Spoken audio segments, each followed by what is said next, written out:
有民众伫咧网络看文章，讲伊进前伫咧万丰病院站坐车的时阵，车厢内底有一个查甫人脱裤点红花，佮涉嫌甲女学生头翕相。警方目前是还咧查这个查甫人到底是谁。查某囡仔坐捷运出站，查甫人对伫后壁涉嫌偷翕下底裙，毛穿乌衫查甫人伫捷运车厢内搭碗穿白衫的乘客，好亲像讲下身一直共吸。台北捷运不时传出性骚扰，即马阁有网友讲，下班尖峰时间伫捷运的车厢内看到有查甫人下身规组并出来。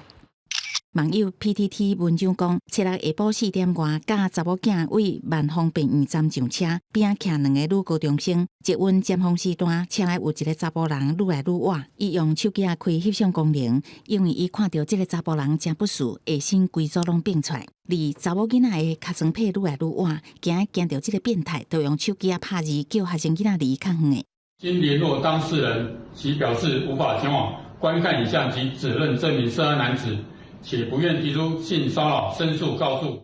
亲像这种妨害风化案件，今年前9个月，台北捷运发生2件，性骚扰案件嘛超过20件。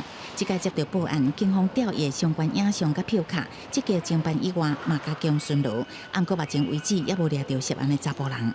遇到的话，我应该会假装没看到，快点跑走，这样。就是先报警，先通知有没有保安来。坐车拄到不顺的查甫人，民众的做法拢无同。立宪基金会是建议避免用话加刺激，不管是当事人，或者是说这个重要他人收证，然后让他进入司法，让他知道这个后果。妇女团体是讲，在安全的情况下，爱释怀搜查证据报案，用法律来约束，让性犯罪加害人清楚乌白三字，爱付出代价。记者综合报道。